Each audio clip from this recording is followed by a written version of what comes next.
wahai kekasihku. Nabi itu tidak pernah dipanggil dengan sebutan nama. Khusus untuk Rasulullah tidak pernah dipanggil dengan sebutan nama. Tetapi nabi-nabi yang lain dipanggil dengan namanya.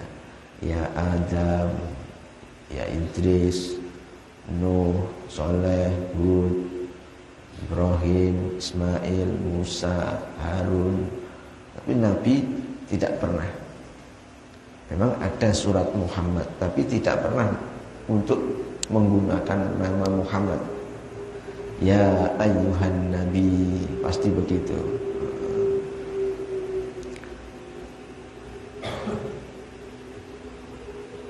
Apakah amanahku sudah engkau sampaikan? Rasulullah pun ditanya, wahyu itu sudah engkau sampaikan apa belum kepada umatmu? Jawab Nabi, sudah ya Allah.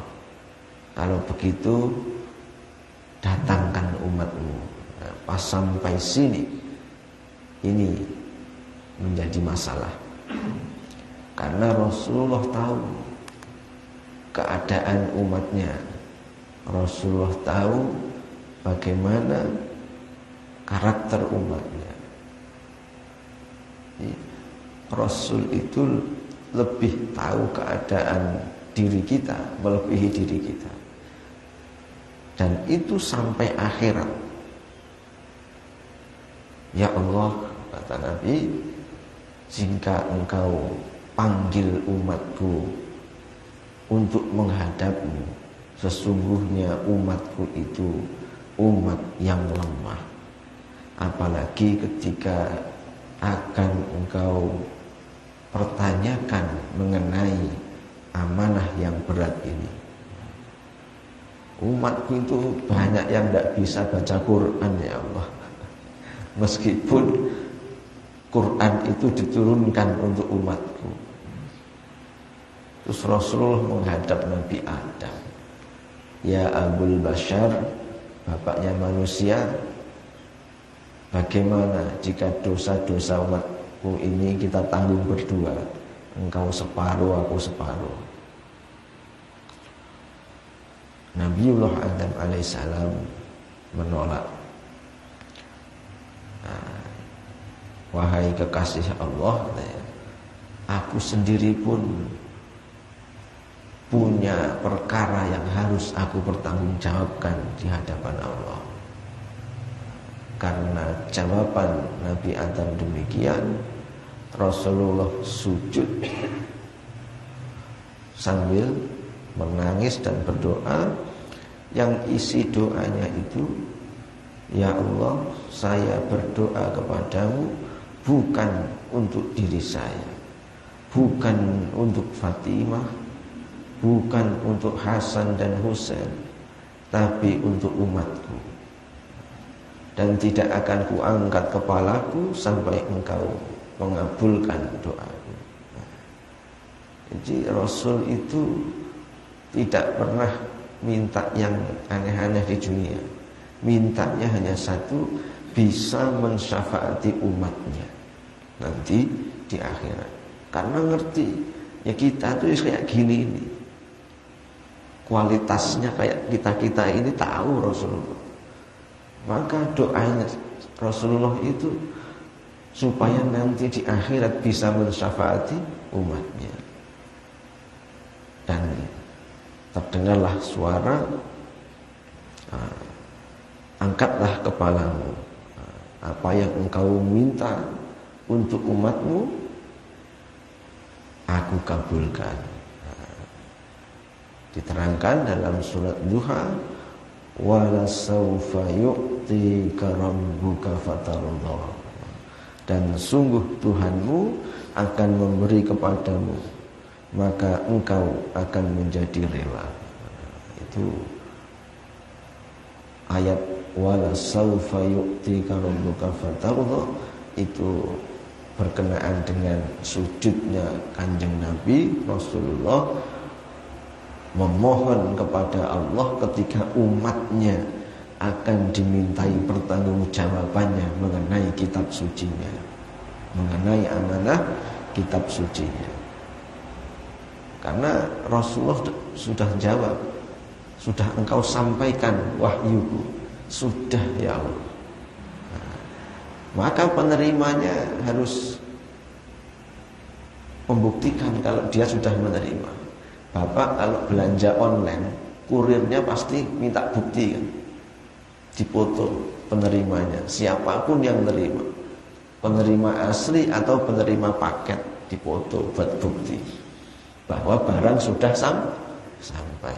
Nah, amanah itu demikian.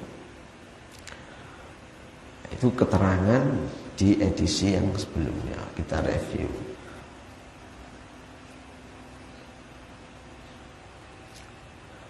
Lalu ada sebuah syair, anal matlub fadlubni tajiduni wa in tatlub siwaya falam tajiduni. Anal matlub, aku adalah yang dimintai. Fadlubni, maka mintalah kepadaku. Tajiduni, maka kamu akan mendapatkan aku. Wa in tatlub, dan apabila siwaya, minta kepada selain aku, falam tajiduni, maka tidak kamu dapatkan aku. Itu biasanya pakai lagu kalau anak-anak di pondok itu. Maka kalimat sholawat itu menjadi kalimat yang mengawal kalimat tauhid, supaya tauhid itu tidak terjebak dalam kesyirikan, kemusyrikan, menyekutukan Allah. Karena lafadznya selalu Allahumma. Allah itu zat yang memberi. Nabi sehebat apapun, semulia apapun, tetap yang diberi. Maka kalimat sholawat itu yang menyelamatkan kita dari akidah syirik yang terjadi di era sebelumnya. Saking senangnya, saking bangganya dengan nabinya, nabinya dianggap sebagai Tuhan. Nah, maka di era Rasulullah, sholawat itulah yang mengawal kalimat suci, kalimat tauhid ila yaumil qiyamah, sehingga akidah kita tidak masuk dalam kesyirikan. Nah, itu kalau kita pelajari, ya sholawat itu bukan sekedar bacaan-bacaan dalam pengajian-pengajian itu. Ternyata di balik itu ada hikmah besar yang diturunkan Allah. Jika tidak perkara besar, tidak mungkin Allah itu mencontohkan secara langsung. Kalau amal-amal yang lain yang mencontohkan itu Nabi. Tapi kalau sholawat yang mencontohkan Allah langsung. Innallaha wa malaikatahu yusalluna 'alan nabi. Tidak ala Muhammad, 'alan nabi. Pokoknya Nabi itu tidak pernah disebut dengan nama. Jadi Gusti Allah mawon itu tidak janggal, tidak jangkar kalau memanggil kekasihnya. Maka itu diteladani ketika seseorang memanggil kekasihnya itu tidak dengan nama. Suami manggil istri tidak namanya, kadang sayang, Bu, atau panggil nama anaknya. Begitu juga sebaliknya, istri memanggil suaminya tidak dengan namanya, atau diberi embel-embel Mas, Cak, Kang, atau apa, atau Bapak. Karena Allah itu ketika memanggil kekasihnya tidak menggunakan nama. Ya ayyuhan nabi, wa innallaha wa malaikatahu yusalluna ala nabi, tidak ala Muhammad. Ketika ya ayuhan nabi, kalau yang lain ya Adam, ya Nuh, ya Musa, wa qala Musa, wa qala Adam. Tapi Kanjeng Nabi tidak. Selalu disebut dengan panggilan kesayangan. Maka orang tua ketika memanggil kekasihnya, anaknya, ya pakai nama sayang. Le itu kalau orang Jawa, Mas, Mbak, Dek, Kak gitu. Meskipun kita berhak manggil dia dengan namanya, tapi kita pasti punya panggilan kesayangan kepada orang-orang yang kita cintai. Itu akhlak, adab. Allah sendiri mengajarkan adab kepada hambanya supaya diikuti. Ya, kalau manggil orang kesayangan, manggil orang yang kita hormati, itu tidak jangkar, tidak jambal.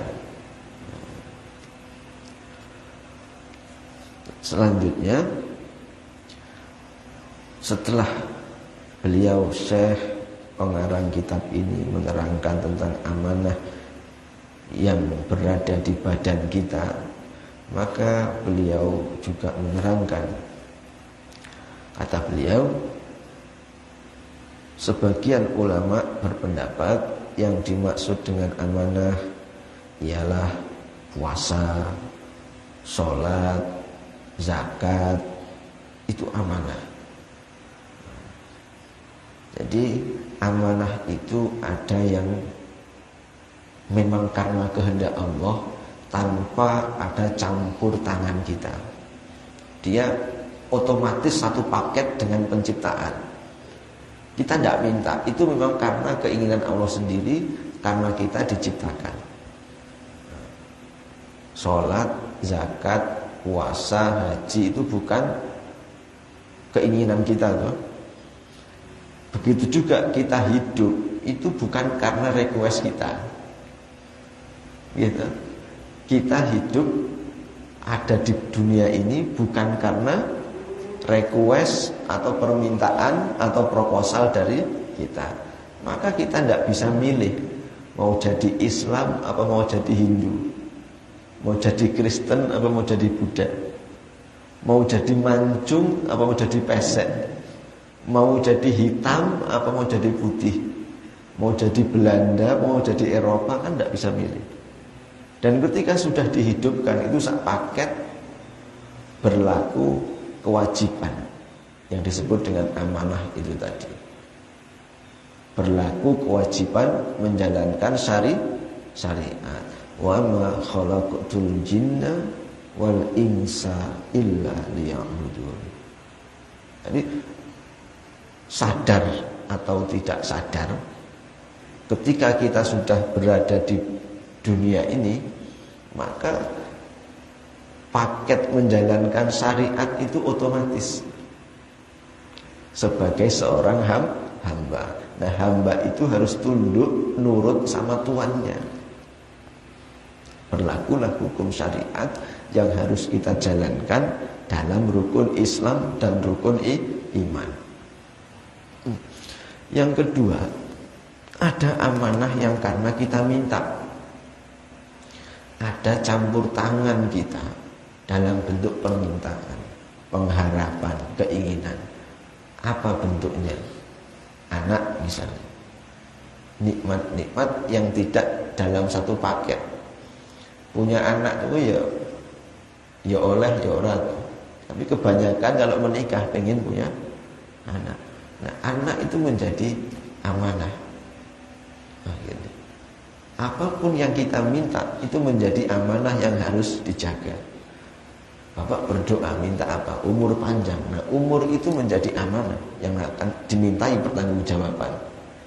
Doa minta sehat. Sehat itu nanti ditanyakan, menjadi amanah yang akan dimintai pertanggungjawaban. Minta harta, minta kaya, maka itu akan dimintai pertanggungjawaban. jawaban. Minta ilmu, ilmu akan dimintai pertanggungjawaban. Semuanya. Waktu masih sendiri, pengen pasangan, maka kita bertanggung jawab terhadap amanah yang berupa pasangan, suami atau istri. Sudah punya, pengen anak, maka anak akan menjadi amanah yang akan dimintai pertanggungjawaban. Ya. Tapi kalau yang satu paket tadi, rukun Islam itu yang menghendaki Allah sendiri. Kalau kasarnya begini, kamu itu hambaku, budakku misalnya kalau Tuhan. Kamu sudah saya cukupi, sudah saya penuhi semua kebutuhanmu, maka kamu terbebani ini. Kamu siap? Kita jawab siap. Dulu itu menjawab siap. Baiat kita itu langsung kepada Allah waktu di alam ruh. Alastu birabbikum. Kita jawab, qalu bala syahidna. Itu baiat kita kepada Allah saat di alam ruh. Ditanya, kamu itu hambaku, apa kamu siap menjalani perintahku? Kita jawab siap. Qalu bala syahidna. Dihembuskan ruh kita di usia 4 bulan kehamilan. Nah, itu kalau tidak siap, keguguran itu pasti tidak hidup bayinya. Karena kita jawab qalu bala syahidna, 120 hari daging, darah, dibungkus daging ada tulangnya. Di usia 120 hari dihembuskan ruh itu. Maka ada sebagian masyarakat yang memiliki tradisi di usia 4 bulan itu ada namanya telon itu 3 bulan kehamilan atau 4 bulan kehamilan, minta diberikan takdir yang baik. Kalau dijadikan laki-laki, mohon dijadikan anak yang soleh. Kalau ditakdir jadi perempuan yang solehah, zahiran wa batinan. Karena di saat itu ruh dihembuskan. Ya fulan, kamu siap untuk beribadah kepadaku? Kembali ke ayat tadi, wa ma khalaqtul jinna wal insa illa liya'budun. Kamu bersedia mengakui saya sebagai Tuhanmu? Kata Allah, alastu bi rabbikum? Qalu bala syahidna. Hidup. Ini. Nah, kemudian menempuh perjalanan baru atau hidup baru di alam rahim sebelum turun ke alam dunia. Kita itu sudah dibaiat, menyatakan mengakui Allah itu sebagai Tuhan yang tiada Tuhan selain Allah. Nah, rukun Islam, rukun iman itu amanah semuanya. Nah, jadi kan pertama dimulai dengan puasa. Dan Allah selalu menyertakan dengan perintah resmi tertulis, misalnya di kitab suci, kutiba alaikumus kama kutiba alal ladzina min qablikum tattaqun. Baiat kita juga tertulis di Al-Qur'an, alastu birabbikum qalu bala syahidna. Perintahnya juga tertulis. Jadi kita kalau punya bisnis, punya akad dengan orang, kok akadnya itu akad yang besar, harus ada hitam di atas putih, harus ada materai, harus tanda tangan kedua belah pihak, ada saksi. Allah itu juga begitu konsepnya, sistemnya. Ketika amanah sudah diberikan, amanah sudah dijalankan, siapa saksinya? Datangkan juga saksinya. Nah, untuk amal-amal kita, siapa saksinya? Ya badan kita, anggota badan kita, ini saksinya. Diri kita sendiri saksinya. Tempat yang kita duduki ini untuk majelis nanti jadi saksi. Makanya bumi-bumi yang dijadikan sujud itu nanti akan menjadi saksi. Ketika yang ditanya amal perbuatan, amal kebaikan, siapa saksi? Ya kedua belah tangan, kanan dan kiri. Mulut diam. Ketika yang diinterogasi mata, ya mulut tidak bisa jawab, mata yang jawab. Ketika yang ditanya telinga, ya telinga yang jawab. Mulut tidak bisa berdusta. Kalau sekarang kita bisa berbohong, berdusta, mengalihkan permasalahan, bisa beralasan. Ditanya dari mana Pak? Habis cangkruan, padahal ngomongnya habis dari masjid. Nah itu masih bisa. Habis dari warung kopi ngomong dari masjid itu biasa bisa sekarang. Tapi nanti di sana udah nggak bisa. Zakat diperintahkan mengeluarkan zakat. Allah tulis perintahnya. Khudh min amwalihim shadaqatan tutahhiruhum wa tuzakkihim. Perintahnya jelas. Ada surat resmi. Perintah salat wa aqimus shalah wa atuz zakah. Dua ini selalu bergandengan. Salat, zakat. Ini tidak bisa dipisah. Siapapun orangnya, sebanyak apapun rakaat salatnya, tapi tidak zakat, sia-sia, tidak diterima salatnya. Atau sebaliknya, zakat tok tapi belum salat. Ini dua ini perkara yang tidak bisa dipisahkan. Haji ada perintahnya resmi. Walillahi 'alan nasi hijjul baiti man istata'a ilaihi sabila. Dan untuk Allah manusia wajib menunaikan ibadah haji siapa saja yang mendapatkan jalannya. Man istata'a, yang mampu. Nah, kita ulang kajian asbabun nuzul. Selagi kita masih hidup, mampu tidak mampu, miskin atau kaya, wajib meniatkan. Niat saja. Daftar ora daftar, budal ora budal, niatnya harus ada. Wah saya kan orang tidak mampu, orang miskin. Enggak peduli orang miskin, yang penting niat. Sehingga kalau kita mati itu sudah dicatat sebagai haji. Sebaliknya, orang meskipun dia mampu, yang selama hidupnya tidak pernah meniatkan haji, ya, niat saja enggak, gitu loh. Maksudnya orang yang selama hidupnya tidak pernah sama sekali meniatkan untuk haji, maka ketika mati terus dia dibadal hajikan misalnya karena punya warisan dan harta, hakikatnya dia tidak berhaji karena dirinya sendiri tidak pernah berniat.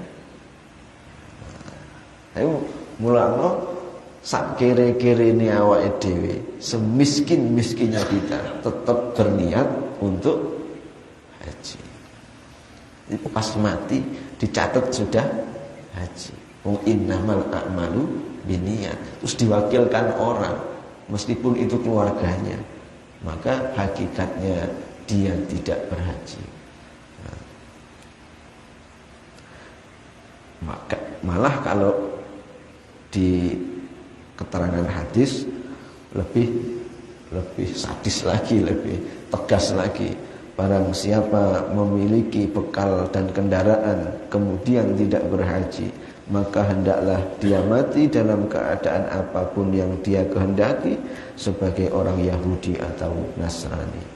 Man malaka zadan wa rahilatan wa lam yahijja falyamut ala ayyi halin sya'a yahudiyan aw nasraniyan.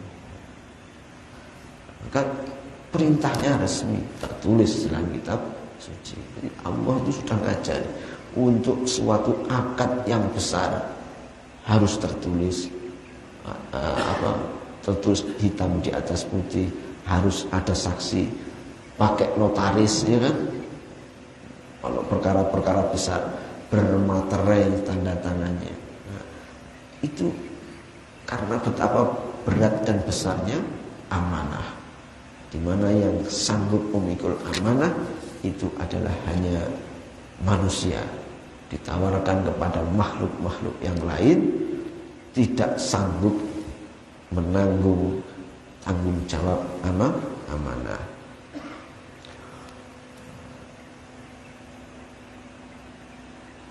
Dan amanah itu menjadi ciri-ciri sifatnya orang beriman.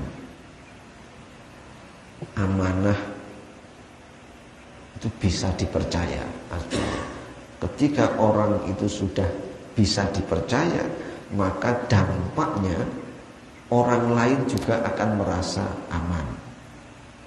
Dia akan membawa atau menjadi wasilah datangnya keamanan bagi orang sekitarnya. Dan amanah itu salah satu sifat wajib Rasul dan Nabi. Di antara 4 sifat wajib Rasul dan Nabi, sidik, tabligh, amanah, fathah. Nah, kalau orang mukmin tidak wajib, tapi ciri-cirinya orang mukmin itu bersifat amanah, bisa dipercaya. Itu menurut keterangan sebagian ulama bahwa ada amanah yang memang karena kehendak Allah, ada amanah yang karena ada campur tangan kita. Kalau yang langsung dari Allah itu pertaubatannya lebih gampang, lebih mudah dibanding amanah yang karena campur tangan kita. Nah, maka ketika kita sudah meminta, ya harus siap bertanggung jawab. Ya, catatan itu. Ketika kita berdoa, meminta, maka kita juga harus siap dengan tanggung jawabnya. Pemerintah itu kalau ngasih bantuan, nanti minta laporan pertanggungjawaban. Yayasan kalau menurunkan dana untuk divisi-divisinya, minta laporan pertanggungjawaban. Nah, kita berdoa, minta apa yang kita minta, kok dikabulkan itu nanti dimintai pertanggungjawaban. Kalau hari ini kita masih bisa lepas dari pertanggungjawaban, saat di akhirat tidak akan bisa lepas dari yang namanya pertanggungjawaban. Nah, itu sedikit penjelasan mengenai amanah.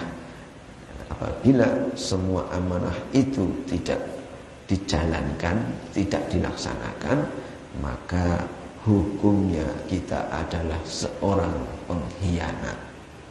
Nah, inilah bab yang ke-46 yang dimaksud beliau pengarang kitab ini adalah berkhianat terhadap amanah Allah. Nah, mudah-mudahan kita dijadikan oleh Allah tetap berada di jalan ketaatan, tetap berada di jalan ketakwaan, sehingga amanah-amanah Allah itu bisa terlaksana. Dan kalaupun toh ada amanah yang belum bisa kita laksanakan, kita mohon ampun kepada Allah dan kita berdoa ihdinas siratal mustaqim. Setiap sebelum sujud yang akhir itu doa dalam hati ihdinas siratal mustaqim 7 kali. Sujud dalam sholat yang terakhir. Nah, mudah-mudahan diberi petunjuk dalam perkara apapun yang akan kita kerjakan. Yang kedua, nanti akan diberi bisa mukasyafah. Nah, saat sujud yang terakhir itu dalam sholat sunnah atau sholat wajib membaca ihdinas siratal mustaqim 7 kali. Mudah-mudahan ada manfaatnya. Mohon maaf kurang lebihnya. Wal afu minkum. Wallahu a'lam bishawab. Wassalamualaikum warahmatullahi wabarakatuh.